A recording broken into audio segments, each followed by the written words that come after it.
அன்பு நெஞ்சங்களே, அனைவரையும் பழமையும் புதுமையும் நிகழ்ச்சியில் வரவேற்கிறேன். இன்னைக்கு வீர வணக்க நாள். புகழ் வணக்கம் செலுத்த வேண்டிய தினம். என்னன்னா, வீரமங்கை வேலுநாச்சல் அவர்கள் பிறந்த நாள் இன்று. 1713 1730 ஆண்டு சிவகங்கை சீமையில் செல்லமுத்து விஜயரகுநாத சேதுபதிக்கும் சக்கந்தி முத்தாளுக்கும் ஒரே மகளாக பிறக்கிறாங்க வேலுநாச்சியார். இவங்களை ஒரு ஆணுக்கு நிகராக அவங்க அப்பா எல்லா கலைகளையும் கற்றுக் கொடுத்து வளர்க்குறாரு. எல்லா வீர கலைகளையும் கற்றுக் கொடுத்து வளர்க்குறாரு.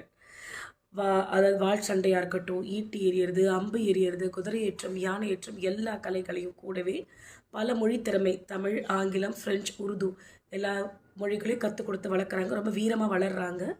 இவங்க கிழக்கிந்தியா கம்பெனி, ஈஸ்ட் இந்தியா கம்பெனியை இந்த நம்ம நாட்டை ஆளணும்னு நினைக்கிற எண்ணத்தை தப்புன்னு சொல்லி சுட்டி காட்டி குரல் கொடுத்த முதல் சுதந்திர போராளி பெண் இவங்க தான்.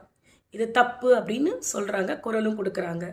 இவங்களுக்கு 1746 சிவகங்கையை சேர்ந்த முத்து வடுகநாத தேவர் கூட திருமணம் நடக்குது. ஆனால் வெள்ளையங்கள்லாம் சேர்ந்து, அதாவது ஆங்கிலேயர்கள் அவங்க கணவரை கொண்டுடுறாங்க.